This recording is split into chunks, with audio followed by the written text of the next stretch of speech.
I think it's a benefit to sign ignorant people and to sign people that aren't reading and not understanding the contract, because by the time they figure it out, you done milked them for their biggest hit. Right.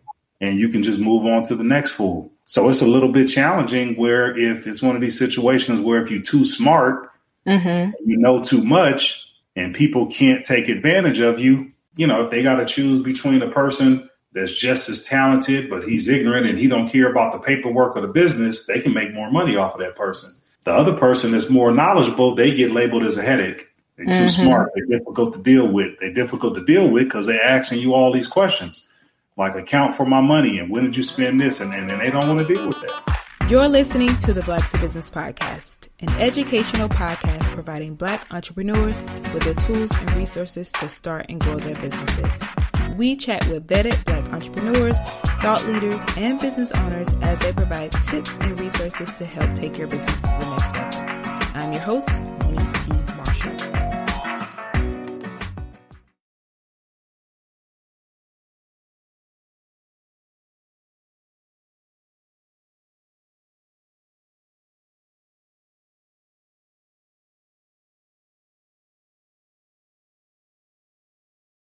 Welcome back. So happy to have you here. This month, we are still honoring Black men who lead in the community and business. It's actually the third week of our Black Men Who Lead series, which is an annual tradition where we dedicate the entire month of June to showcasing remarkable Black men. Throughout this series, we've been releasing a list of 30 Black men making a difference, and we've partnered with The Spot NYC to bring back our highly anticipated Black Men Who Lead series panel. Join us this Saturday, June 17th at 6 o'clock p.m. at The Spot NYC, located inside City Point Mall in downtown Brooklyn. You can RSVP for the event and check out the full list of Black men leading on our brand new website, blackmenwholead.com. We're also excited to announce that we'll be hosting a similar event in DC on September 21st, so stay tuned for more details. Now let's dive into today's episode where we have a very special guest who is no stranger to the world of business and entertainment. Curtis Daniel III, the co-owner and co-founder of Patchwerk Recording Studios in Atlanta, Georgia, joins us to discuss the business behind the studio. With over 25 years of experience in the entertainment industry, Curtis has worked with some of your favorite artists and legendary figures. Patchwerk Recording Studios has been responsible for recording groundbreaking records, collaborating with iconic artists such as Outkast, Goody Mob, Ludacris, T.I., Dr. Dre, Snoop Dogg, Jay-Z, Nas, Ciara, Whitney Houston, Beyonce, Usher, John Legend, Mariah Carey, and many, many more. Curtis's contributions have solidified Atlanta as the Motown of the South, and his studio's work continues to shape the music landscape. But Curtis's journey to success didn't start in the recording studio. Prior to his entrepreneur endeavors, he was a full scholarship Division I football player at Michigan State.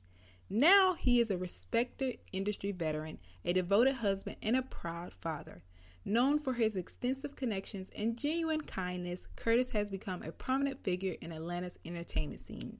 In this episode, we'll explore Curtis's transition from the world of sports to entertainment industry and uncover the secrets behind Patchwerk's success. We'll delve into the importance of understanding the business side of the music industry and discuss the key components of a thriving studio and artist team. Let's dive in. Curtis, welcome to the Black to Business Podcast. So great to have you here. So welcome to the show.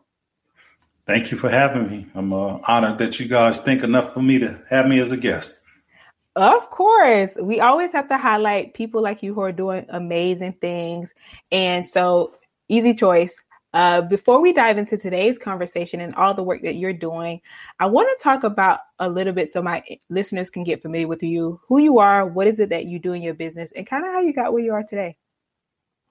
Well, my name's Curtis Daniel III, originally from Carson, California. Got a football scholarship to play at Michigan State. So I graduated from Michigan State and graduated in 95. And a friend of mine had made it to the NFL. His name was Bob Whitfield. He used to be known for playing football. Now he's known for being Sheree's her ex-husband from the Housewives of Atlanta. But Bob was a first-round draft pick. He was when he signed, he was the highest paid lineman in NFL history. And he was dabbling around buying music equipment. And we had another friend of ours from Carson named Razkaz who was rapping. Mm-hmm. And I just had an idea that Bob should send him the equipment and we should do a demo and we can get a record deal and we'd have a whole bunch more money. And so we started off as a record label. And we cut the demo. We got a deal. We spent a bunch of money making his album. And then we had the bright idea to start a recording studio, which is Bob used to own it, but me and my partner, Mike Wilson, bought it about 14 years ago. Mm-hmm. So I'm the owner of Patchwerk Recording Studios, one of the two owners. And we do recording, mixing and mastering and provide other services for artists in the music industry. I love that. Now, you spoke about your transition. And so from an athlete to a businessman, how did your athletic background kind of prepare you for entrepreneurship, you would say? Just the discipline and the team effort and setting goals and making long-term goals, working out in the summer to get ready for a game in the fall. Mm-hmm. And just keeping your eye on the prize. And, when you have setbacks or you have bad plays, you kind of acknowledge them. You watch the film on them. You figure out what you can do better. And then you go forward. All of those things are, we like a team. I tell people the two most disrespectful things you can do is call me a boss or be late. And so I kind of look at myself as more like as a leader or a coach of an organization or a team. So some people that, I've talked to some people and they say, looking from the outside, it looks like you're running a team. And, we always say teamwork makes the dream work. And we got about 26 people, that work at the studio that make it work. So it's definitely been helpful. And I use a lot of the stuff, the motivation, the talk, patting people on the back, using different techniques to get people motivated because you can't coach all the same people the same way. So it definitely helped. You know what I mean? Definitely. Now, speaking of like the growth, you mentioned the 26 people, that is a lot and that's amazing. What were some of the challenges you faced even in your transition and as you begin to grow the business, and how did you overcome them? Hard challenges, I think we kind of were able to skip a few, but I would imagine most people's challenges are even ours, like, access to capital. It's kind of like, when you're a new business, you really don't have the credit lines or the stuff like that to do things. And one of the things that I learned as I got older, you just hear people say, a lot of businesses fail within the first 3 to 4 years. Nobody ever really kind of broke it down and stated why. And I kind of have a thought processes on it. I noticed when we were getting started, anytime we had to get a loan or a lease or anything, the longest amount of terms that we ever got was 36 months.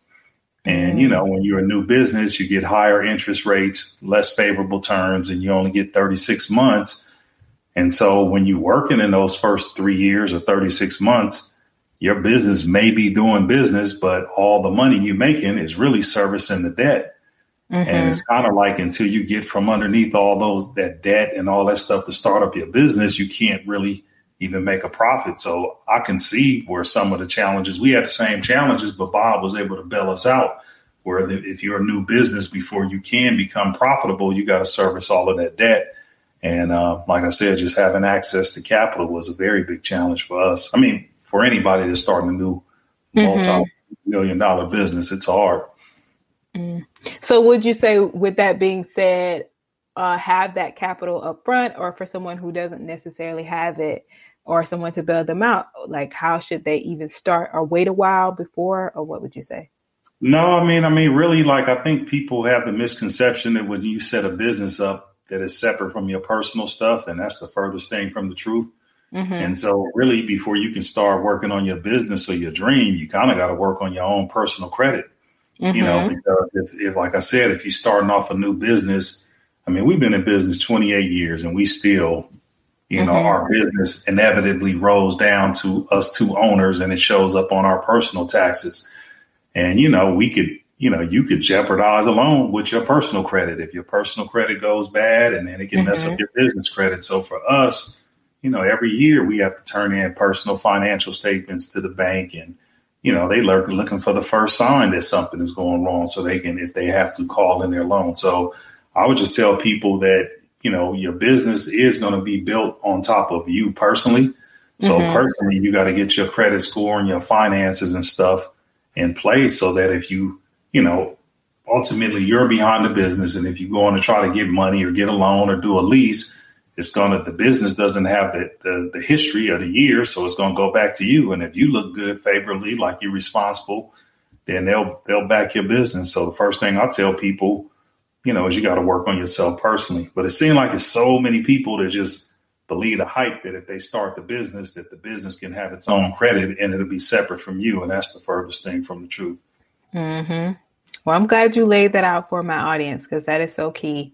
Curtis, would you say that there are any challenges that you face, particularly as a Black business owner? Not that I know of. I mean, the thing about it is like I said, in July, will be 28 years. 28 years, we have never marketed or sold ourselves as a Black company or business. We just wanted to compete against everyone. And so we haven't received any benefits like, grants from the government or the state or any minority programs or any loans from SBA, because it was minority owned, and we hadn't had any problems because we've been minority owned. I mean, for us, I can remember when we first started, and, even now we predominantly do a lot of hip hop and R&B or urban music. There was a time when people would always try to come to me and be like, man, we need to try to get some of the country artists or some of the rock stuff. And, 28 years ago, I used to say, why? Like, I mean, we only have so many hours in a day. Hip hop is the number one music. It's our people that we're comfortable. We know what it sounds like. We go to their shows. Why would I alienate our people to be chasing somebody else, And so we never really dealt with it because we've been operating and dealing with, our genre of music. Now, we do country, we do rock, we do different genres, but for the most part, we get a lot of urban stuff. And that's just because like a lot of the labels are kind of pigeonhole certain studios to do certain type of work. But I hadn't really, seen any disadvantage. I've seen some advantages where, like I tell people, I'm conscious of not throwing our people away, our young people, when they make mistakes. So probably everybody that's been there should have been fired about 15 times. But instead of getting rid of our people and throwing them to the trash, we sit down, talk to them, educate them, correct them, and try to, shine them up and get them better. So when they go after the next opportunity, they don't have those same issues. But it hadn't really been any. I mean, like I said, when you got an NFL player with millions of dollars, you look a little bit more favorable to banks and loans and financiers and stuff like that. So the fact that we had Bob, it offset a lot of that stuff that a lot of other people probably had to deal with. That is so refreshing to hear. I love that. And like you said, it played to an advantage for you all. So I love that. I've been hearing people use that, and I'll just be like, sometimes when I hear people, or see people do spotlights on Black businesses or highlight them, and I'd be like, because we never did it. So I don't go out there and market it and promote it. But sometimes I'll be waving my hand in the background and be like, man, they highlighting this Black company like they did something and we really been doing it. But, you just kind of keep going and maybe we'll get celebrated as that in the end. I don't know. You know what I mean? Yeah.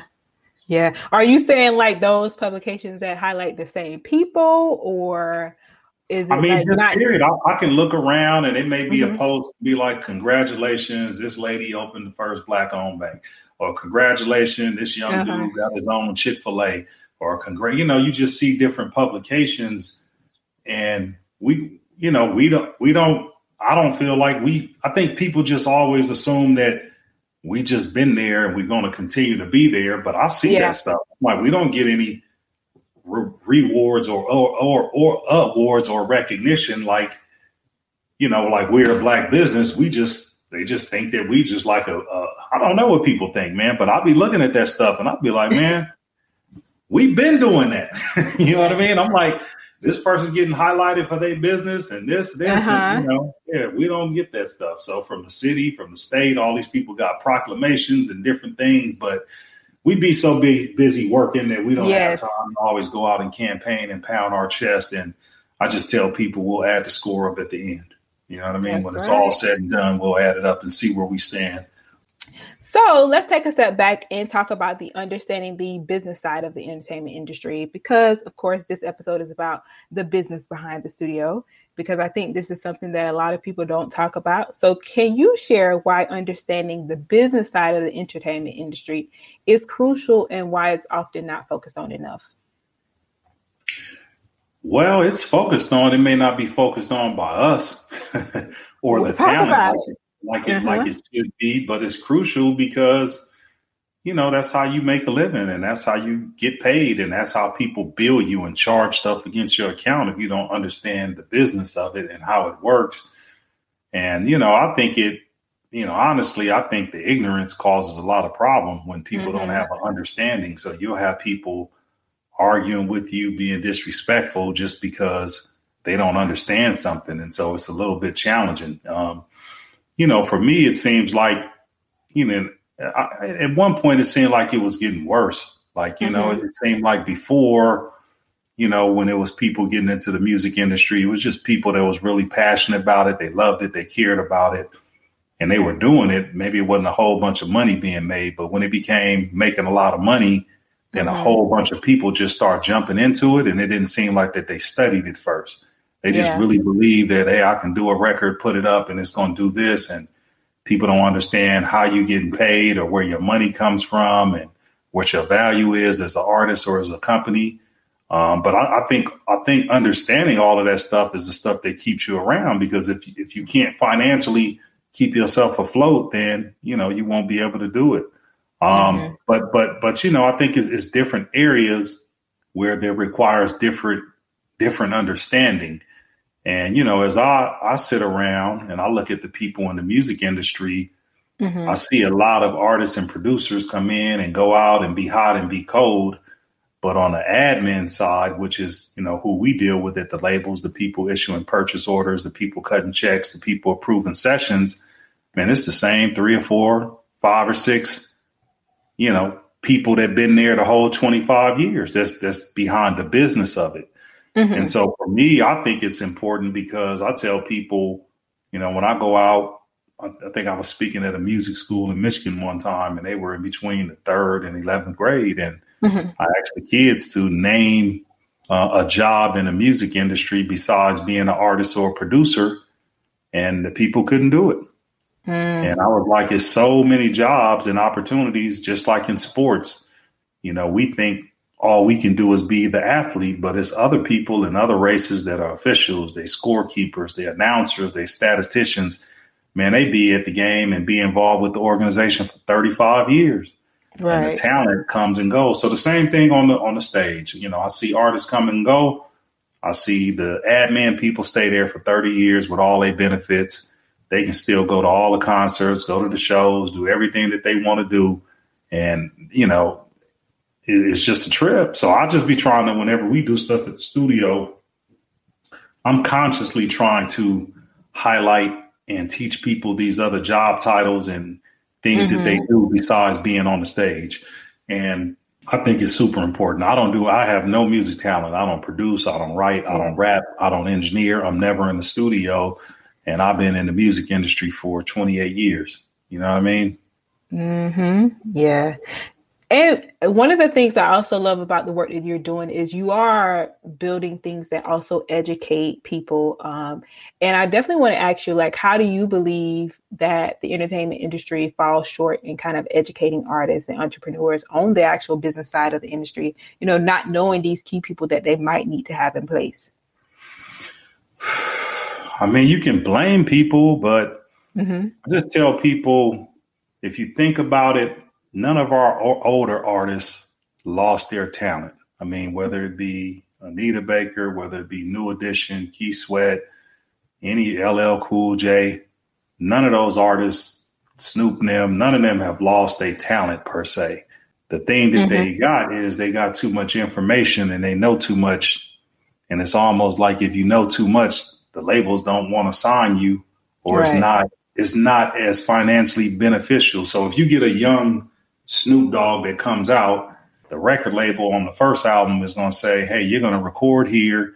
You're going to use these producers that may be signed to me so I can make money off of that. And I'm going to get a kickback from the studio. And you're going to use these writers and use these engineers, and they use your whole budget. And then you have a successful album and it comes out and you be like, man, I spent too much money. I didn't make any money. So then the second album, you always hear the artist say, hey, I'm going to be more involved with this project. I'm going to do some writing. I got some up and coming producers. Some of the homies making the beats is still just as dope as Dr. Dre. And then the album don't do as well. I think it's a benefit to sign ignorant people and to sign people that aren't reading and not understanding the contract, because by the time they figure it out, you done milked them for their biggest hit. Right. And you can just move on to the next fool. So it's a little bit challenging where if it's one of these situations where if you're too smart, you know too much, and people can't take advantage of you, you know, if they got to choose between a person that's just as talented, but he's ignorant and he don't care about the paperwork of the business, they can make more money off of that person. The other person that's more knowledgeable, they get labeled as a headache. They're too smart. They're difficult to deal with. They're difficult to deal with because they're asking you all these questions, like account for my money and when did you spend this? And then they don't want to deal with that. So it's a weird, you know, dichotomy, but that's really what's kind of going on, man. You know, you can take advantage of an ignorant person, and sometimes the ignorant person don't have another hit in them. So by the time they figure it out, man, they through, you know, so it's a tough situation. I don't know what to do about that. I think, you know, before the formula might have been, you know, hey, get signed by a label. And, you know, they kind of blow your name up and then maybe you can go independent and still make it. But now it seems like if you put something out yourself and you can create a demand and a buzz, then you got more leverage. So then when you do the paperwork, you can negotiate a more favorable contract. So, I mean, I guess it's kind of like if you're doing a deal with anybody, whether it's the music industry or anybody, if you have more leverage and you know what to ask for, you can ask for those things and get them, and they'll be more willing to do them with you, you know, do them for you.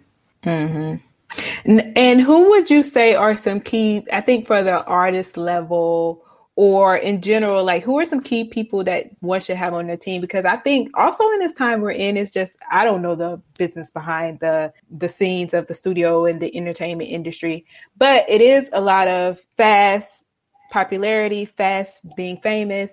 So a lot of times I feel like maybe from the outside looking in, they're jumping into these situations they might not be prepared for. So how can what would you say are some of the key things that they need to have when they are looking to go into this direction? I mean, you got to have somebody on the administrative side, somebody that can properly, you know, copyright, trademark, register, do, you know, I mean, it starts with the music. So if you go and get a beat from somebody and you don't have a agreement, you're going to have a problem later on. And then, you know, the way these records are being sold and being monetized, it's all digital. So if you don't have certain codes and certain registrations and your songs put certain places, they can be spinning all over the world and you're not going to benefit from it. The whole foundation is the paperwork. I mean, how did you start? Who's the person paying for your time and what type of agreement do you have? That's who you signed to, a production company, a record label, you know. I just think if it starts bad, it probably ends bad. And to me, the basis of it is, like I be telling people, man, you don't even need something fancy. A contract, it's going to have a date on there. It's going to describe, you know, what service or what product you providing or they providing for you. It's going to tell you how much you're willing to pay for it. You know, what kind of rights you have for it and what you agree to. And then that's the agreement. We just avoid doing paperwork, man. And it's like, it's such a reoccurring theme when you see people. I can't believe, you know, Snoop or whoever at 20, 30 years in saying they never got a royalty check for their album. And I'd be like, man, you just moved on like it was cool. Like, you know, they just be robbing from these people. But I think that the paperwork is the foundation, and then just educating yourself on, I don't know of any other business where people will go into it and they don't understand how they would get paid. Like, they don't even know how they make money. or how they make money, or before you even start making money, how do you make money to cover your expenses? These people don't even know how they're supposed to get paid. They don't even know where the money comes from. So I just think that if it seems to me, if there's anything else that people are passionate about, they do a deep dive and try to find everything about that particular trade or whatever. But in this thing, man, I have parents and kids who just come in and just be ignorant. And I'd be like, well, tell me this, man, just take music away from it. What other situation when you give somebody $5,000 and you don't even know their real name? His name is Day Day. Like you met Day Day a week ago and you gave him $5,000 to do a song for your son. You never test drove it. You never heard it. You never verified it. You don't have his real name. You ain't got a social security. But when it comes to the music industry, it be such intelligent people that they conduct all of their other business the appropriate way, but they act like it's supposed to be something different in the music industry. They just lose their wits about it and be like, I'd be like, well, why you do that? You met a producer online. You don't really know his whole name. And you sent the dude, you PayPal'd him $3,000 for real? Like, yeah, man, I never heard from him again. But my challenge is, what other situation are you doing that in? If you buying a car from somebody, if you're doing anything, you check all that stuff off. But they act like it ain't the music industry or the music business, and they just lose their mind, and people get ripped off doing that stuff. So I would just say, like, when I talk to people and just say, man, don't tell me you don't know or you don't understand. I'd be like, just take the music industry off of it. Think of any other business deal or something you was doing and ask yourself, would you operate like that? And if the answer is no, then don't operate like that over here. And if you're running into somebody that's trying to get you to operate like that, they probably trying to get you to operate like that for a certain reason, because they're trying to scam you. There's people that do good, legit business in the music industry, but it's just as many other people who hustling. Yeah. Thank God for people like you, Curtis. And to what capacity are you involved with the artist? Like, talk about your role at Patchwerk and like, how do you interact with the artist? So for us, I always tell people, the easiest way to think about it is if you had a divide of a technical side and a creative side. So the creative side is typically what the artist and the producer are going to bring to us. They're going to make their beats. They're going to come up with their rhymes or come up with their lyrics and their melodies. And then they're going to come to us. And our job is to operate all of that equipment to technically get it to sound how it's supposed to be. Now the engineers do kind of get on the creative side a little bit because, they're giving feedback to the artists and producers in real time. Like, hey, you need to redo that vocal over, or that don't sound right, or you need to stack that, or we need to try this, or they doing editing and flying stuff in. But on the most part, we just kind of focus on the technical part and making the records sound how they're supposed to sound when you guys hear them. So we have to capture the audio, and then we have to use our gear and the expertise to manipulate all of the gear to produce certain sounds that are pleasurable to you guys' ears.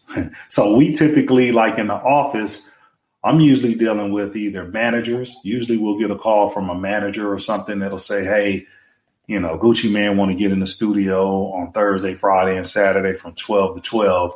And then I'll be like, okay. And then I'm going to call the record label and deal with the admin person and say, hey, here's an estimate for, $3,500. He wants to work 3 8-hour days on these days. And then the admin person is going to look at that artist budget and say, oh, they have the money. And then they'll earmark that amount for you. That guarantees your payment. And then we send the invoice off to them. So our relationships are, we deal with the artists because when they come in, they got to work and we got to make sure that we're ready for them. So if they have any writers, any requirements, they want the room at a certain temperature, they want private sessions, we get that from them. And then on the back end, we dealing with the paperwork and stuff like that, making sure that we getting paid. You know what I mean? So, yeah, so we on the technical end and then we on the admin side of things, because we added other services as record labels, kind of started cutting back on their staff and providing less things. We picked up on them. So we do a lot of admin stuff like copyright, register songs with BDS, media-based sound exchange, get UPC codes, ISRC codes. So we set up an administrative package where our goal is to, if your song makes any money, we want to make sure that it comes back to you. That's so awesome. Yeah. And speaking of that, it makes me think about also your responsibility when I was doing the research is those additional revenue streams outside of what are considered traditional revenue streams. So you talked about the admin packages. Are there any other revenue streams that you all have come up with outside of these traditional revenue streams? Yeah. We for us, we've pioneered a lot of stuff that everybody's doing. But yeah, like even that's kind of what I focus on now. So probably about 8 years ago, before it got popular, we started producing podcasts and doing podcasts and trying to tell different artists and people, you need to be doing this podcast. They're selling ads and all this stuff. We started doing workshops where we bring in, experts on those different areas, whether it be PR, branding, marketing, touring, accountants, attorneys, different things that I think that are important. We do workshops once a month we have another brand called I Do Music. And so our I Do Music brand is our educational brand. Its mission statement is to educate and empower artists and musicians worldwide. And then we do master classes. We do listening parties. We do kids' birthday parties. We do vocal lessons. We had people get married in the studio. So we also set the studio up. It's like, not just a recording studio. We under Google and different places is listed under an event facility where people can rent it out and do different things, conferences, workshops, videos, live performances, things like that. And the next thing we're working on is I want to do some stuff with the kids. I have a 9-year-old daughter. I noticed every summer, I have to do all this research and find her a different camp to do every week. Because if I try to put her in one place for the whole summer, she gets bored. And so, I've done things where I go to a rock star camp and they'll teach the kids Thriller and another song for 4 days. And then they bring the parents in and they perform. And I'm like, man, she pulling out a little portable speaker with a microphone. We can do a rock star camp at the studio. And then I'm signed her up at the Alliance Theater, $450 for a songwriting camp. I'm like, we can do that. And then, I had an artist come in and do artwork with about 8 of her friends all summer long. We can do that. So we're going to start doing some stuff. Hopefully we can do some stuff for the kids, some camps where the parents can drop the kids off and we can do some camps and stuff. And then I also want to focus on setting up our nonprofit next year. But those are the things. And there's some other stuff I want to do with the city of Atlanta. The mayor has an initiative. This is the year of the youth. And we want to help them out with some of that stuff. Some of the stuff that they're doing is good. And some of it isn't as appealing as it used to be to kids. Like, for instance, they're doing a midnight basketball league where we think a lot of kids would be more interested in learning how to record, mix, master, do production, make songs and stuff like that. So we're going to set up some programs for the kids so they can have some other alternatives is what we're focusing on this year. Love it. That is so awesome. All amazing things. And Curtis, I have to ask now, you've been in the industry, well, you said the business for 28 years and you have a staff of over 26. Like for you, I know you transitioned from athlete to business. How did you educate yourself on this business side of things? And like, was there a point where you were just like, okay, I got it, I'm good, hiring people, maybe outsourcing? Like, talk about that journey for a beginner who might be listening. Nah, for me, it was reading. And, and I kind of like always tell people, I talk to a whole bunch of people, but I only listen to a few. So I like to get different perspectives. But before I get a perspective, I'll probably read, study, and I'll formulate my own thoughts. And then I'll ask a whole bunch of people who I think don't think like me. And then I'll kind of keep all that information. But my style, it's just become cliche for people to say, don't ask anybody to do anything that you wouldn't do. Mine has always been is I don't ask any of our staff or employees to do anything that I hadn't already done. And so my style is I like to read. I don't even like people to tell me stuff. So I usually just be like, I don't want to talk about it. Just send me more information than you think and let me go through it. And then if there's anything that I don't understand, I'll highlight that and then I'll ask those questions or I'll research it until I have understanding. But I like to read and I like to comprehend and I like to translate it so that I get it. And then I like to try it. If I got a theory on it, I want to try it out and see, prove my point or disprove it. And then I like to implement it and pay attention to it and see what I like and I don't like. And then once I've done it, then I'll hand it off or teach my staff or managers how to do it. And then because I've already done it, they can't lie to me. They can't cheat. They can't trick me and tell me it took 2 hours to upload a podcast when I did a whole season of 52 of them and it took me 20 minutes. So I like to be the source. I don't really like to look around. I never went into a whole bunch of other studios. I never checked other people's prices. I never go on their website. I like to be the source. And that's how I am. So when we got here, I just read a book. I read a book on studio management. And they all laughed at me. They just kept laughing because I was carrying this book around. It was ripped and tattered. It had all my notes in it. I would copy the forms. I would copy the verbiage. I was just doing everything by the book. And then if it didn't work, I would just tweak it so it would, it would work for us. And, so I'm a studier. And I think what was good for me is that when we started, I did everything. So I was managing, which means I did the hiring, the firing, the scheduling, the billing, paid the bills, go to the banks, make the deposits, just everything. I had to do everything. And then now I got a couple of managers. I don't even have an office. I sit at the back desk. I don't go in on Tuesdays. The other days I'm there from 10 to 2 and people joke that I don't work anymore. But when we first started, I was working 16 hours a day. And, these people are so young. Some of the people were born the same year the studio started. So they don't really see that. And they kind of take for granted the things, the processes and the stuff that in the forms and stuff that we have in place. But all of that stuff was created from scratch. That stuff didn't exist. And it's an honor to see, most of all of whoever's listening, if they live in Atlanta, they favorite studios. Every one of the owners or the managers came to sit down and talk to me. I showed them our blueprints. I probably gave them a copy of our session report. I told them how POs work and stuff like that. And so the system that's in place now, really not just here nationwide, is a system that I actually thought of and implemented and started doing. And it's just, I just really wish it was a breaking point where people can go BP before Patchwerk and after Patchwerk. And you can see all the things that we brought to the industry. But the whole studio model was based off of how we do things, everything that you can imagine, man. And so it's a trip. But yeah, I just, like I said, I would look at things and I would be like, the industry, they do it like this. Because I studied so much and I was so confident in the knowledge that I had, I'd be confident enough that if 30 people was doing it one way, I would look at it and be like, yeah, but that don't make sense. Like, we shouldn't do that. Let's do it this way. And then I'd be the only one. And I would like that because I would tell people, watch this. Nobody else doing this. I'm going to introduce this and watch what happens. And then you literally see it flip. And so when I talk to some people, I always tell people, know what you know and stand on what you know and be confident in it. And, first they'll laugh at you. They'll joke at you.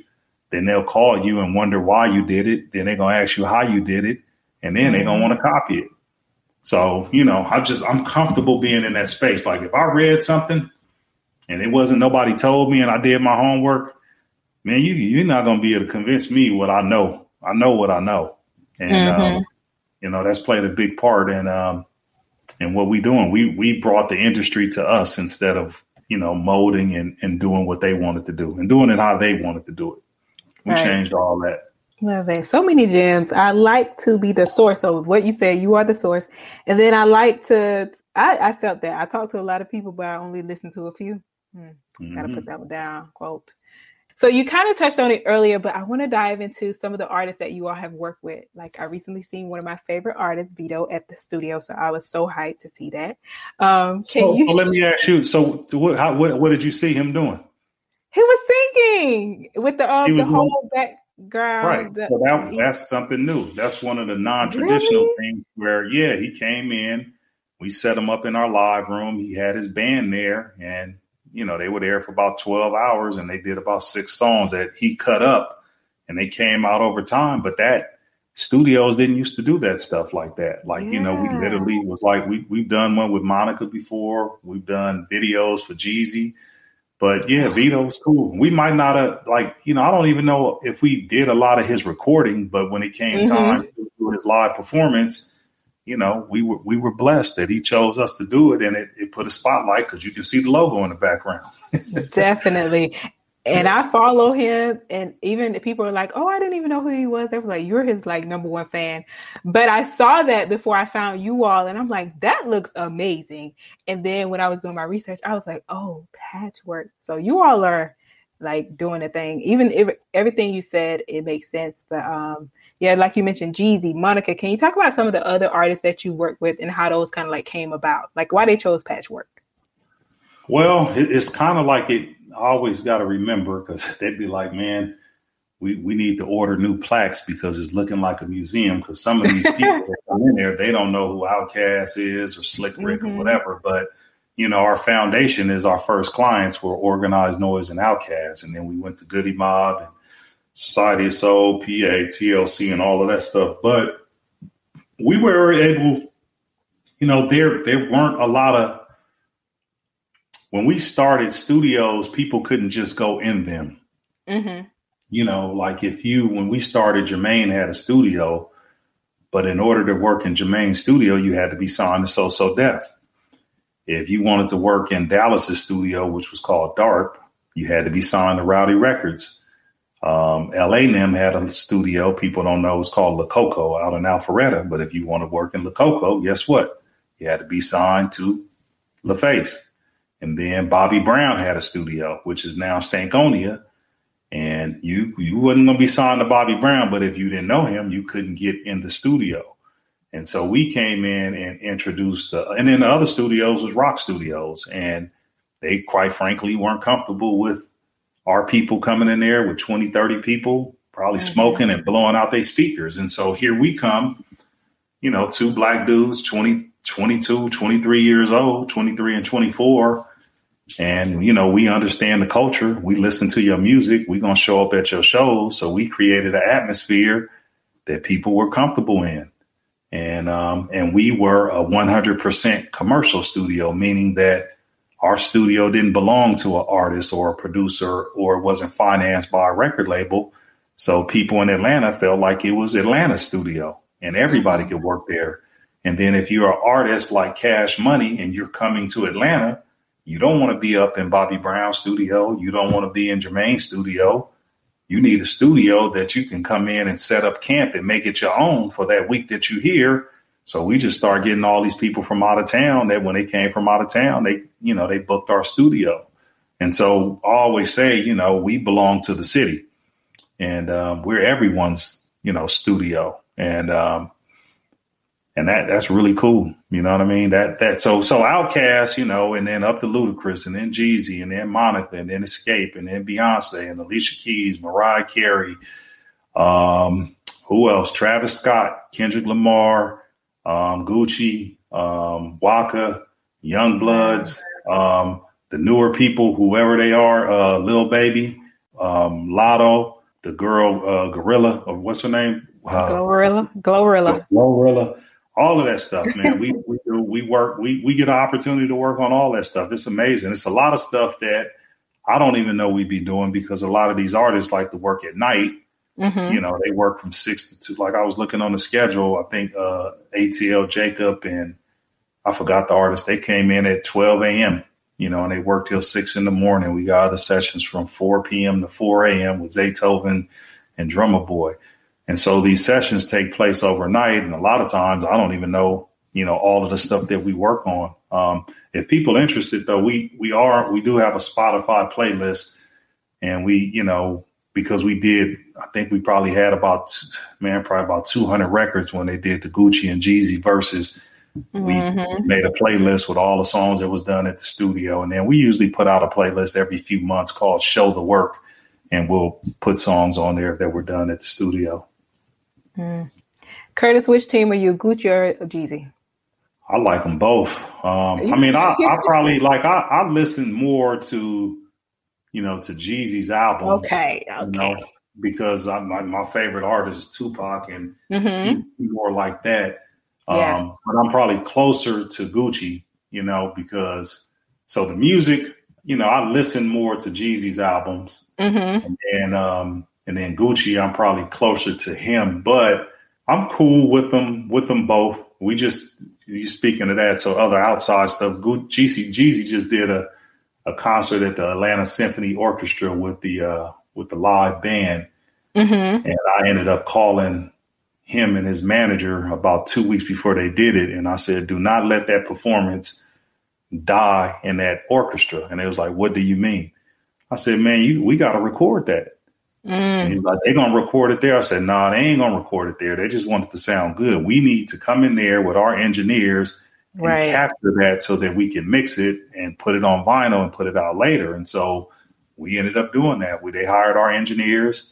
We went in there and we mic'd everything up, and I guess I wasn't supposed to say that, but it ain't out. But we did do it, right? And then another thing so that's like another thing that we can do. So now I had the guy that set that up come in the studio and hear what we captured. He's blown away. And he's like, "Can we take that on the road? If we do a show in New York or LA?" I said, "Yeah." I said, "Man, last time Kanye was here, he didn't want to come in the studio. So we set a mobile rig up and sent it to the Four Seasons. And we recorded there. And then we got some other artists that we signed non-disclosure, so I can't say, but we set up mobile rigs and they go to their mansions." And then another big thing that we just did was with Ludacris. He's on the road with Janet. And if you see him performing, he doesn't have his band with him. But his music director had a brilliant idea. They recorded the band at rehearsal, and they brought it to us, and we mixed the live drums and the guitars and all that stuff and mastered it. So then when he performs, that's what he performs to. And it blows the roof off the arena. It sounds amazing. So, between those two, we got relationships and stuff like that. And it's at different periods of time where I may be closer to one of them and talk to one of them more than the other. But, I love them both. For Gucci, when I talk to him, now it might be early. Actually, him and Jeezy, I said the same thing. I said, "Boy," I said, 9 years ago, I couldn't have called you at 9 o'clock in the morning. Man, I get up at 6:30. I hit the gym curtain. I said, man, and I told him, I told Walker the same thing. I said, man, it's such a joy to see you guys grow up and turn into what you become, because when these guys get killed or locked up early, they're not really them. They hadn't matured and turned into who they're going to be, but they get married and get a good wife and they have kids. And you see these people mature, it just makes you proud, man. Like I told Walker, when I hear Walker talking about finances and getting this stuff together, and I messed up with I literally, when I got him on the phone, I said, "Walker, man," he called me. I probably shouldn't say this either, but he called me because he wanted to do an audit for his record label. Because I think, they might be finding hundreds of thousands of dollars that they taking from these people. And so we was talking, and I seen him do some other interview, and I said, "Man, I hadn't talked to you in a minute. Man, I'm so proud." I said, "Man, I'm just happy." I said, "I love when you be talking that." So it's just a man, when people was worried about Gucci and Jeezy doing that versus, I was like, man, y'all got it easy. We was in the studio with one in one room and the other room with all them pistols and guns and all the homies with BMF and one not knowing one on the other side and the other side. We lived that. Y'all, if y'all was nervous about them doing the verses, man, y'all wouldn't have made it back in the day.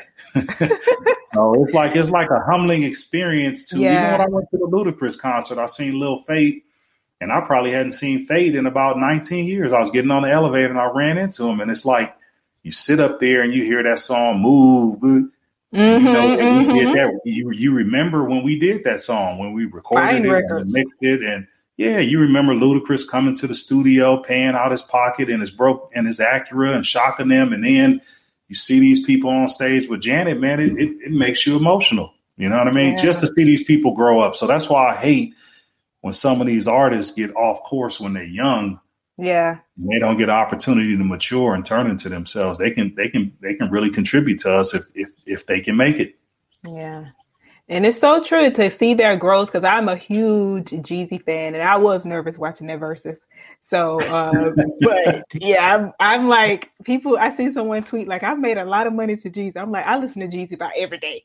So, if he, you planning that where they're going to move, make them come to New York, because I'm in New York. So make them come to New York, Curtis. But so speaking of all of this, like for you, how does it feel for you personally to see something like that you've built make such an impact, and like all of these legendary people come through your doors? Like, how does that feel to you? I mean, it's a humbling experience, and when you in the midst of it, like I said, it's like, as soon as these people playing sports win the championship, and they be like, has it set in yet? And they be like, no, it's just unreal. Probably after the parade or whatever, we'll get to sit down. I think the first time I kind of like it hit me for our 25th anniversary, we did a documentary. And of course, I was heavily involved, getting the people, writing the questions, doing all this stuff. And so I knew everything and I seen everything, but I hadn't never watched everything together. Like, I would be looking at it on a laptop or when he's editing, or I got to watch each in the 19 interviews. It's an hour and a half long. And then I got to pick the ones that I think are good and whatever.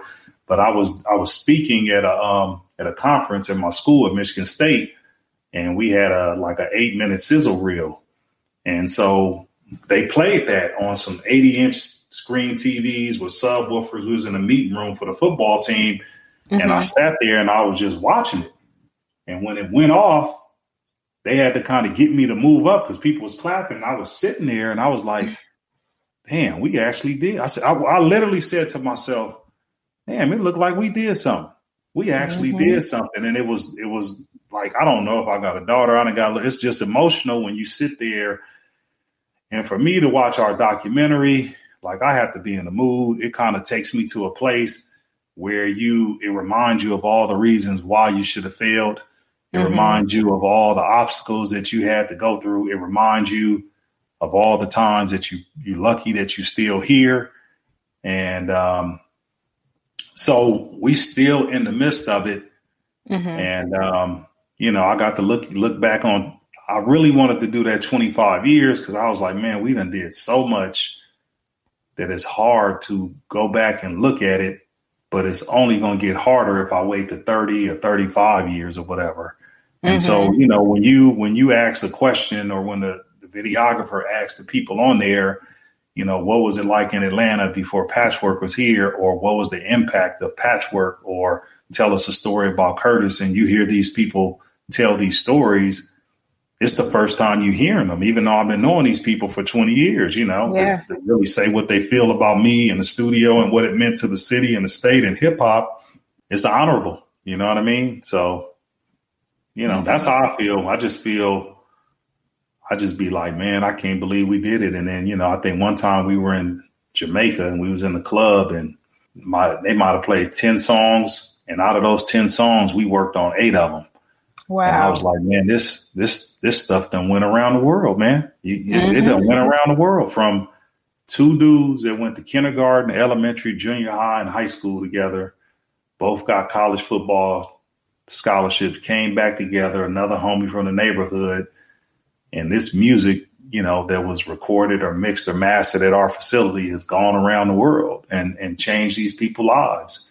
I mean, it's like I said, it's a trip. You just smile. There ain't the blessing for us is that our clients didn't outgrow us. We kept up with them. So if we didn't keep up, then Ludacris wouldn't be able to come do that Jiffy peanut butter commercial. Ludacris wouldn't be able to come back and do that Monday Night Football song with the little country girl. I forgot her name.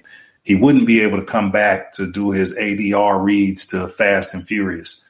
He wouldn't be able to come back and have us mix his live band.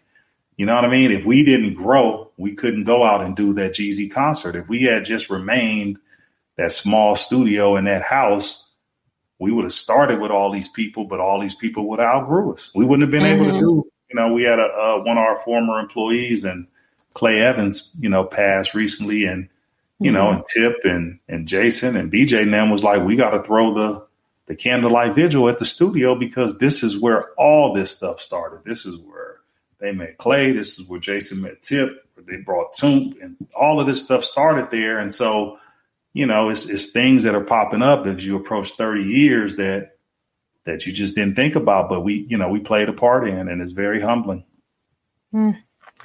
Beautiful things. I love it.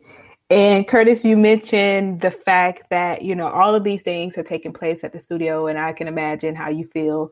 Atlanta's hot right now. And like you said, before Patchwerk, you all kind of like built the blueprint for people. And there are probably tons of studios now. Like for you all, like, how do you stand out? Man, it's I always tell people, we don't sell studio time. We sell customer service. And that's been our motto since the day one. And then I tell all our employees, anybody can go out and buy the same equipment. It's the service that brings people back and the quality of work. And, for us, I think that, nowadays there's not as many people working at the labels and admin. And I'll be thinking that, I have a theory that these people want to go to bed and sleep easily. And so if you're responsible for booking whatever artist, Joe Blow in Atlanta, you can call somebody up and coming or whatever and put your artist in there. And then at 3:00 in the morning, you may get a phone call with him complaining about the engineer or don't sound right or something broke. Or you can just send an email and say, hey, Curtis, such and such is going to be in town. I'll be in the office tomorrow. I'll give you a PO. Everything's approved and you can go to bed. And you ain't going to get no call from no artist, no manager. The paperwork's going to be done. The file's going to be pristine. You're not going to have to do it over and you have peace of mind. And so it's kind of like, like I tell people, you go out to eat, and when the recession happened, maybe you didn't go out. You used to go out 6 days a week, and now you only go out 2 days a week. But those 2 days that you do go out, you don't want to be guessing. You want to go somewhere where the food going to be right. And so we may not get people record at home and go other places, but when it's time to really, and they got that big record or something's important or that big meeting, we've been blessed to be the place where people feel comfortable at, and they don't have to worry about anything. It's enough parking. It's secure. We got the best engineers. We're going to handle the paperwork. We're not robbing anybody. We're not cheating. You don't have to worry about doing your stuff over. It ain't going to be no humming. All the equipment always works. You hit the soap in the bathroom. It always come out. There's never a light bulb blown out. All the details are there. You know what I mean? And you can be comfortable, and being comfortable helps you create your best work. So we provide, I think we have a different product and we provide a different experience. And when people come do it, sometimes they leave. I remember Tip came in one time. He was gone for a while. He was like, man, Kurt, I love what y'all doing in here. The new changes and what y'all doing. It just feel good. I was just laughed. I said, boy, we ain't did nothing different. You know what I mean? It's just the fact that you went out, and when you only come into us, you don't have anything to compare us to. We just going against your dreams and your imaginations. But sometimes when you go out and you work at these different places and then you come back, you realize that, oh man, it's, I ain't got to worry about nothing when I be here. This shit just feels good. So, it's cool when that happens, man. You'd be like, man, we ain't even changed nothing. This fool talking about, I like the way you run in the studio now, man. It felt good. Just like when you go on the road and you hadn't been home for a while and you come back and you land, it just feels good to be home. And it doesn't matter what these artists say and what they do. That's their home. We did their first 2-3 albums. This is where it started. This is where they established their credibility. I'm a new artist. People don't know me. I need to make sure my songs are banging. They sound right when they put them in the car, the headphones, when they stream them. And so we are part of their legacy. So it doesn't matter how far that they get. That's their home. And so when they get away from there and they come back, they have a nostalgic feeling like, damn, it feel good to be here. Same with Pastor Troy. Troy, boy, his butt be up in there all the time now. Man, it's the house, man. I feel my songs come out better, So if you stick around long, I say you got to stick around to get your blessings because they don't come early. But if you stick around long enough and hang in there, they'll eventually come back around, Well said. And yes to the soap in the bathroom. So key. Love that. Yeah. And it's going to be toilet paper in there every time. See y'all. And it's going to be liners, so you ain't got to sit your butt on it. It's all there. You ain't the liners. Yes. Yeah. Oh, I see why they're not going home. You got the home there. Yeah. Love that. And so for someone who's listening that is looking to go into the studio space, like what advice would you give them to open up their own studio? Like what are some of the first things that they should do? Well, I do free consultations, and there's a you go to our website, and I always say, just call. I don't mind helping. I mean, it's the same thing what we said earlier. The first thing is you got to make sure you're straight. You got to make sure you personally are stable, because if we put this pressure of this business on top of you and you're not solid, the business is not going to be solid. But I mean, there are a bunch of things to consider: the location, you know what I mean, the ventilation, the shapes of the room. You want to get a person that builds studios and not houses, because it's a different science. There's a whole bunch of studios that look good that sound like trash. So you probably want to get somebody that's, that actually builds and designs studios and understands sound. So you're not wasting your money and making stuff look a certain way, but when you hit play, it's not accurate. It doesn't sound right. And then, the biggest thing is kind of like, it depends on where you are. And like I tell people, you can't really use a cost plus model for your business. You got to look around and see where you at and find out what artists and producers are willing to pay. And then you got to structure your business so that it's profitable based on what people are willing to pay. I mean, you can go somewhere and try to charge $100 an hour all day. But if the market that you in doesn't have any major labels backing these artists and they don't have the money, then you got to figure out how can you, charge the $65 and still be able to make a profit. Mm-hmm. So, I tell people all the time, I think pricing is probably one of the top 2 or 3 issues in establishing your business. Because you can, that's why I be telling people in real estate, you can put Zillow on there and tell them in Zillow your house worth $200,000 all you want. Your house is worth what the highest bidder is willing to pay. And so in business, that's kind of what it is. Like I tell people all the time, when there's a car company, they're going to identify who they want to sell a particular car to. I want to sell this small car to college students. Mm-hmm. And what do? They try to figure out what are college students willing to pay. They don't want to pay no more than $18,000. Okay, well, what's important to these college students? Do they care about having chrome rims? Nope. Do they care about having leather? No. They want USB, CD players, and power windows. Okay, well, let's figure out how we can design a car, sell it for $18,000, but I want to make a $10,000 profit. So then they go to their design team and they're going to come up with some little tires. They're going to come up with plastic instead of steel. They're going to make all these changes, but it didn't matter what if the car was pimped out and had everything on it and it was $25,000, the college students ain't going to buy it. So, first things first, like who's your audience? Who's your client base? What are they willing to pay? And based on what they're willing to pay, can you set up something to make a profit? If you can't, if you can only get $50 an hour and then the engineers want to work for $35 an hour, it ain't going to work. So that's what I tell people is you kind of got to figure that out. Don't just go in there and be like, my bills are this much money and I'm going to add 20% on it. You'll be 20% out of business. Straight up. Yeah. But we don't, man, I do consultations all day. And nobody thinks about that, the pricing. They just look at what somebody else charge and be like, oh, this is the going rate. This is what we can do. And I think it's a big flaw. Certainly. And now let's talk about what else you are up to and how people can support you. So can you tell us about your other business ventures outside of Patchwerk, such as 5, 10, 15, 20, and the Talent Incubators? By the way, I love that name, 5, 10, 15, 20. How did you come up with that? So that 5, 10, 15, 20 is no longer, we never really did it, but we were ahead of our time. Basically, I had came up with a way. I was like, I can help people pay for their studio time. And so it was basically before all of this other stuff came out, like a crowdfunding. And so an artist would go on there and say, hey, if you pledge $5, I'll give you this, $10, I'll give you this, and 15 and 20.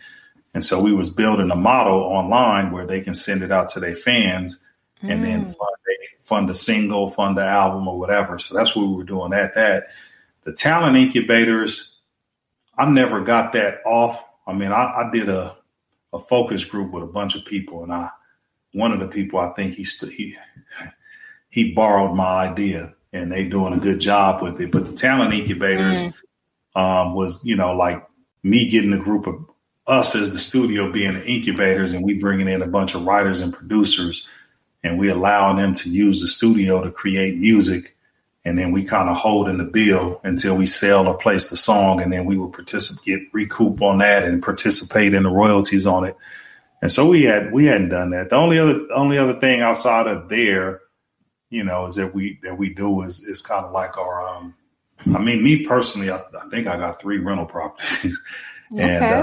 and then I do the merchandise for the studio, our hoodies and shirts and stuff like that, and mugs and different things that we do from time to time. But, I made a promise with God to stay focused. There's been times where I felt like we got distracted, side of the group or doing something outside of the studio, and our money got really low. And I did that prayer with, Lord, if you let me get through this, I promise I won't ever be distracted again, and just focus on what we're supposed to be doing. And so we to the point where we'll finally have everything paid off at the studio in 2028, and that's all we focus on. Like literally, that's my goal is to I told you about the stuff we want to do with the youth. I told you about the stuff we want to do with the city of Atlanta and our nonprofit, and that's all we focus on. We're trying to keep it simple so we can finish. I really want to see what it's like to actually own everything and not have a $25,000 mortgage on my neck every month. And so we're close to it, and hopefully we can finish. But with all this AI stuff, I don't know. That is so real. That's so real. Is that the 26th employee back there? Man, I'm at the house, and I got these 2 Yorkie pools, and every time something move outside, they want to voice their opinion. Got it. So cute. So cute. And Curtis, finally, how can people support you or also work with you? Some of the offers and process. I know we kind of talked about them before, but just to wrap it all up. All the information, we still traditional. So it's on our website at patchwerk.com. If you want to intern at the studio, you just go there. There's information on that. We do free studio tours. So if you want to see the studio, we do that. If you have a school group or, we have colleges that come by, elementary schools, high schools, they pull the buses up. We do tours, bring somebody in to speak with them. All the information on our workshops and master classes. And then we're real active on social media at Patchwerk Studios on Instagram and all our handles. And then our YouTube channel has a lot of long form content that would be dope. And then for people that are interested, in learning about the music industry, whether it's parents or artists or producers, we did a podcast for about 3 years. It's called the I Do Music Podcast. And the videos on our YouTube channel and the audio is anywhere that you want to stream. And so I usually tell people, we usually do a recap at the beginning and tell you this episode is about this. So if you need to learn about marketing, you can listen to the one on marketing. If you want to get some learn about the legal stuff, you can listen to the one with the attorney. If you want to know about production. So, I did the first 52 episodes, meaning I booked the guests, and I wanted all people who work behind the scenes that worked over 10 years in the industry that I respected. And so they're really good. You know what I mean? And other than that, you can always call the studio, which is 404-874-9880. And like I said, July, 28 years, and we never had voicemail. So if you call the studio, we're going to answer the phone. We're not hiding from you. We want to see you. We want to help you. We want you to meet us before you meet that crook that's about to rob you. And that's why I do the free consultation, so you can have a friend in the music industry that'll guide you in the right way before you get ripped off. And you may have been our next greatest talent, and now you scarred up and don't want to be in the music industry because you ran into some idiot that robbed you. So we encourage everyone to call us, to come visit us, to come do a tour, to interact with us on social media. Man, we're here to help you guys. All these artists that we named off, they weren't who they were when they came to the studio. They weren't famous. They didn't have any plaques. They were just like you. So we looking to work we looking to work with you. Love that. And after 28 years of being in business, what advice would you give to a new business owner? Study, be an expert at your trade, be confident in what you know and chase your dreams, but pay attention when you need to kill that dream. Like, you know what I mean? Don't just be doing it because I just be believing like, man, I think that you keep trying to do stuff when you don't give it your all. Because you be feeling like, man, you know what? I could have made that work, but I really didn't work on that every day. And so I just tell people, man, just give yourself 21 days where you really, really, really try the hardest you can. And if it works, you know, that's great. If it doesn't, it may just be a bad idea. It may not be that you didn't do what you were supposed to do. It may be a bad idea. So you move on. And I would encourage them to not throw out the whole idea because all of it probably wasn't a failure. I think you take the parts of it that work and you get rid of the stuff that brought it down, and then you kind of keep tweaking it, you know, and that's what I do. So I tell people all the time, if you meet me, my default answer is let's do it. Let's try it. Let's go. I'm a dreamer. I try not to kill dreams. And if it's something that somebody's telling me and I don't get it, I just be like, the vision wasn't given to me. But I think that no matter what the vision or what the dream is, there are certain things that need to be done to help it come to fruition, which is hard work, knowledge, dedication, and doing things the right way. So that's what I tell people. I kind of like my degree's in psychology, so I kind of don't deal with instances. I kind of deal with themes, and underlying themes guide you places. So I just would say, man, dream big. And, you know, and if somebody don't see your dream, that don't mean you shouldn't do it. Try to do it and pay attention. And if it's a good dream and a good idea, it'll be timeless. If you feel like you got to hurry up and do something, it's probably a gimmick, and that ain't really a good idea. Well said. And finally, Curtis, what does it mean to you to be Black in business? It's honorable. I look at all of that stuff means more than anybody can imagine, man. When during COVID, I had to take my daughter out of her Cobb County public school and put it in a private school. And every day I drive her to that school, I just be like, man, it ain't fair. Like, you know, she learning type. She in the 4th grade. They typing, you know what I mean? They learn Spanish.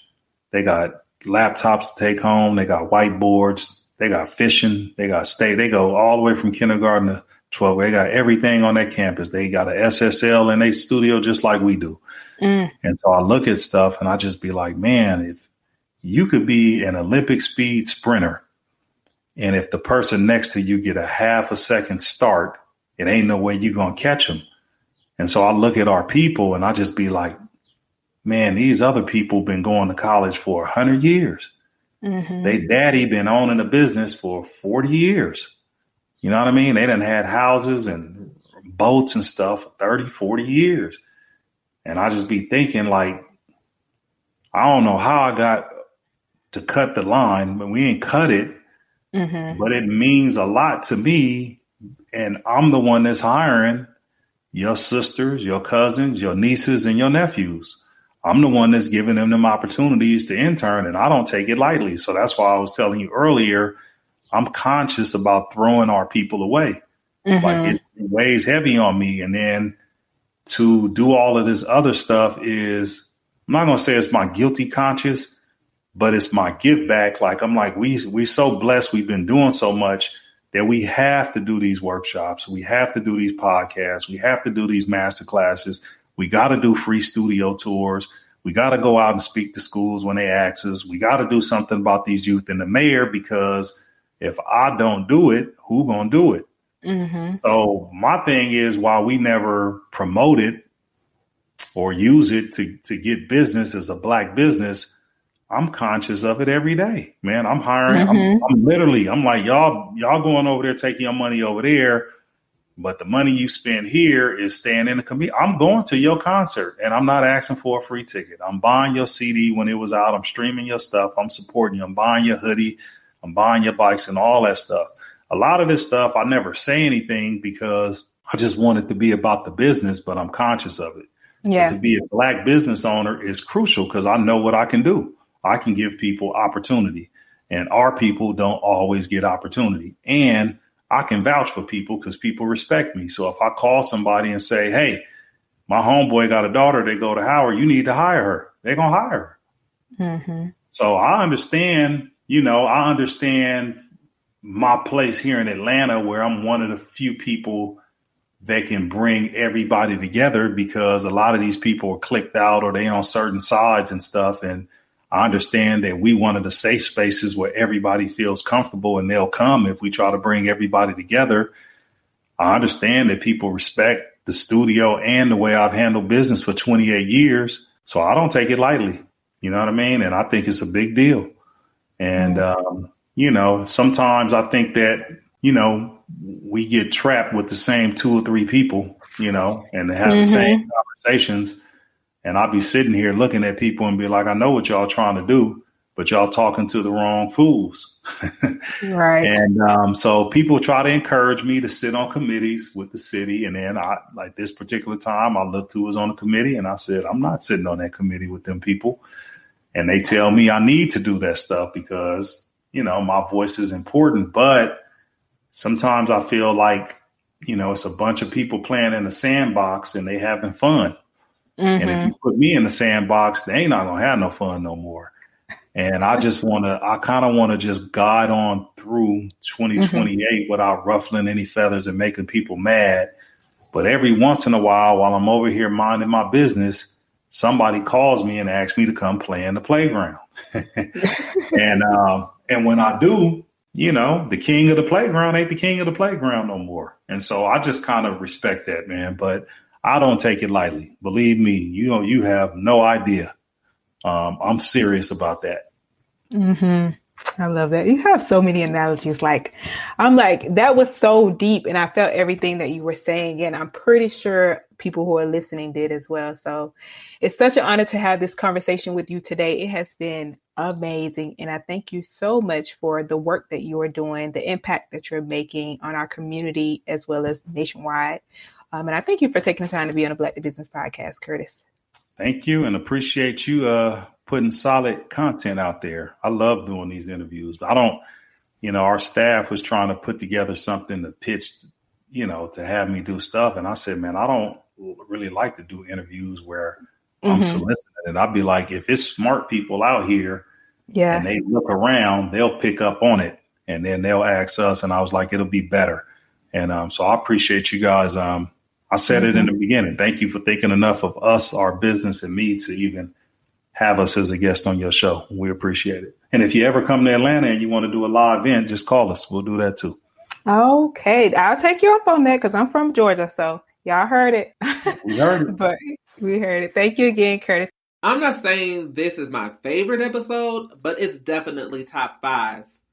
I learned so much today from our conversation with Mr. Curtis Daniel. I mean, we basically got to chat with Atlanta royalty. My journal is heavy with notes, y'all, and I can't wait to share a few of my takeaways. If this is your first time listening to the podcast, or you've been on hiatus for a while, I'm Jamore, Chief of Growth and Innovation here at Black to Business, as well as the founder of Jamore Johnson Consulting. I'm providing the recaps for all the episodes in June as we celebrate Black leaders in our Black Men Who Lead series. So far this month, we talked about personal style and DEI. On today's episode, we learned about the benefits of an unwavering foundation. Curtis has had over a 20-year experience with Patchwerk with an incredible lineup of clientele. So what I initially gained from the conversation today was a lot of wisdom and respect for what he's been able to accomplish. I took away a few other things as well. The first being, you may not always get the accolades you deserve, but that doesn't mean you stop putting in the effort. It can be tough to work and work and work and work and never get the time to quote unquote shine. But sometimes your shine is transferred into the way you show up for your team, your clients, and your community. Curtis and his crew have become a haven for artists of so many sounds, and because of their commitment to the work at hand, their light hasn't gone unnoticed by the people who matter, like the Ludacris's and Jeezys of the world. Those artists kind of act as the vessel for the shine that the public may never understand. The second was that if it starts bad, it usually ends bad. We've all heard of some crazy stories about artists in the music industry. While that may not always be the case for all industries, here's how to prevent the red flags because the scammers are out here. 1, do your research. The more you know, the more prepared you can be in business meetings. 2, don't do it alone. 2 set of eyes are always better than 1, especially when it comes to contracts and negotiations and all that admin work. 2 hands are better than 1, especially when you're building a foundation. 3, know yourself. If you don't know yourself, you risk exposure to the wrong situations and wrong people. My last takeaway from the episode was to stick to the course. If you know what you do well, continue to do it well. Don't let the pressures of your industry and the hype of trends take you to unfamiliar territory. By all means, grow and develop and try new things. But if it ain't broke, don't fix it. Invest in it more. Remix it if need be, but maintain the vision because that's how you stand out in a crowd. Thank you for listening to today's episode. And to learn more about Curtis and all the great things happening at Patchwerk, visit www.blacktobusiness.com/152.